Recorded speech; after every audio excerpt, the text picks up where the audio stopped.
Söz bal bazarlık işte. Урматтуу төрага, урматтуу депутаттар, мына министр өзү мойнуна алып атат, кара кеченин көмүрүн жакканга болбойт деп. Анда эмне уруксат берип жактырып атасыңар? Өкмөт. Мына өзү мойнуна алып атат, кабинет министри мүчөсү. Кара кеченин көмүрүн жакканга болбойт, ууланып атабыз деп. Кыргызстан боюнча жагып атабыз. Айылдын баары смог. Шаарды уnuттук. Өкмөт бир жагынан уруксат берип, bir жагынан элди ууктуруп атат анда. Уруксат бербегиле да анда. Зачем уруксат бересиңер элди ууктуруп? Мына комиссиянын төрагасы өзү айтып атат. Урматтуу Садыр Нуркожоевич. Зачем анда уруксат бересиңер? Көмүрдү, кара кеченин көмүрүн. Бербеш керек да анда. Эгер бурый көмүрдү жаккан, кара кеченин көмүрүн жакканга болбосо. Мэрия өзүнүн ишин толук аткарып атат. Бүт мэриядагы болгон иштин баары толук аткарылып атат. Бүттү өзүнүн полномочиясынын негизинде бүт ишти аткарды. Өкмөт жардам бериш керек эле, аны да алдап коюп кетти. Жардам берген жок, акча берем деди эле, берген жоксуңар. 50 миллион долларды смогту жоготобуз деп алып туруп Кыргызстанга чачыратып атасыңар. Ошол 50 миллион долларды мэрияга эле берип койгулачы, кандай ишти чечер экен. Бергиле ошону алып туруп 7 миллион, 8 миллион берип койбой. 2 миллиард сом берем дедиңер эле, мэрияга эчтеке берген жоксуңар. Өкмөт. Элдин акчасын алып 2 миллиард сомго газификация кылады, ушул жерден чечим чыгарып бердик эле, аны да кылган жоксуңар. 8% коюп алып, жырга отурасыңар, уугуп өлгүлө деп.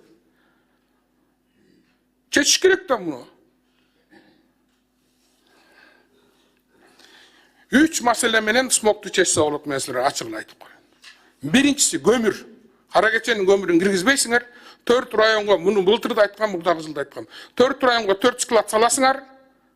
Шабуркүлгө окшогон көмүрдү алып келесиңер, залалсыздырган мындай зыяны жок көмүрдү мөшөккө салып туруп сатасыңар, болду. Башка эч жерге киргизбейсиңер. Автоматтык түрдө 30-40% көмүр жоголот. Ыш. Даже охрана окружающей среды кант цементный шифр заводго күчүңөр жетпейт, 3 жыл болду. Түздөн түз кант менен келип туруп, Бишкекти ууландырып атат. 3 жылдан бери какшап айтып атабыз. Унчукпай отурасыңар. Катализаторлар, жакында көрдүм, бир кытайлар катализаторларды алып келип аттыр. Ашыларды койсоңор, өкмөт бергиле деп полномочия мэрияга. Ошол катализаторду койдурасыңар, дагы 30% чечилет. Анан Газпром менен иштеш керек. Зимний тариф бергиле, урматтуу Газпром бизге, Бишкекке зимний тариф бергиле. Декабрь, январь, февралга зимний тариф коюп бергиле, биз баарыбыз газификацияга шыгыра өтүп беребиз. Жок, бербейсиңерби? Өкмөт башка газ алып келе турган компаниялар менен сүйлөш керек, Газпромдон башка. Давайте Азербайжан менен сүйлөшөлү, Иран менен сүйлөшөлү, Түркмөнстан менен, Өзбекстан менен сүйлөшөлү. Эгер Газпром бизге бербейби, анда башка газовый компаниялар менен сүйлөш керек. Зимний тариф менен атайын Бишкекке газды алып келишибиз керек. Башка айлабыз жок, Газпром. Силер бизге туура түшүнгүлө. Мен түшүнөм, мэрия азыр тетишти газ көткөрсө, мэриянын эчтекеси калбай калат, шымы да калбай калат. Это очень дорогой удовольствие. Но бирок чечиш керек да. Ой, мынтип отурабызбы, тигинтип отурабыз, көмүр жакканга болбойт, ана мына деп отура беребизби? Машинанын ичинен экинчи позиция пробка. Пробкада турган машина көп жагып атат. Анын үчүн мына Марлен Абдрахманович боруп сунуш айткан, азыр мэр мына бuyakta отурат, объездной дорога салам деп атат. Темир жолун тышка алып чыгам деп атат. Темир жолун тышка алып чыкканда мэриянын акчасы жетпейт. Өкмөт жардам бериш керек. Темир жолунда канча акча берип атат. Ошонун баарын бергиле да, жардам бергиле да мэрияга. Машиналар пробкада турат. Ошол или урматтуу мэр, или метро саласыз, или монорель саласыз, башка жолуңуз жок. Мен сизге айтканмын, азыр дагы автобус алып келем деп атасыз. Остановкада бир автобус 10 метрден, түр токтогондо 5 автобус токсо 50 метр. Пробка создавать этет. А монорельдин теосу бар, или монорель саласыз, или метро саласыз, башка жолу жок. Автобустар бул пробканы чечпейт. Бул элди гана ташыш үчүн, элге алып келиш үчүн айла жоктон кылган иш ал.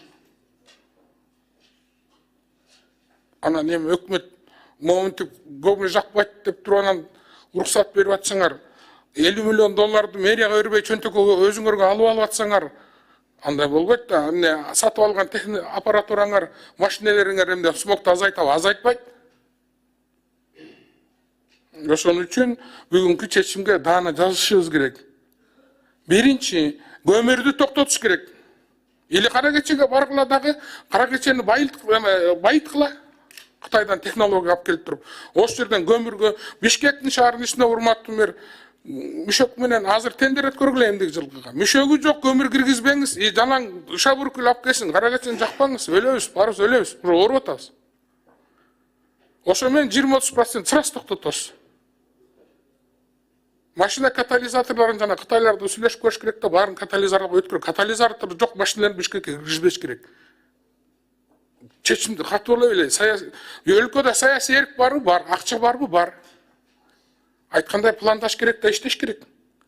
Газпром менен сүйлөш керек, Газпромдон сураныш керек. Кышкы тариф бериңиздер бизге. Биз бүт баарын газификация кылып, абоненттериңиздерди арттырып беребиз, биз силерге пайда алып келип атабыз. Анан жанакы 8%, 1%га түшүрөбүз дагы, элге ошо газификациясын алып туруп батырапаттан чечип бериш керек. Бишкектин тегерегинде 47 конуш бар эле, дагы 2 конуш кошулса 49 конуш. Мурун 47 миң үй бар эле, азыр 130 миң үй болуп тур, частный үйлөр. Ошолордун баарына газ алып кириш керек дагы. Тарифти кышкы тарифке өткөрүп бериш керек. Андан калган убагындагы мурунку тарифти кала бериш керек. Башка жолу жок. Рахмат. Рахмат, кийинки сөзүн Жалалдин Пайызинчи.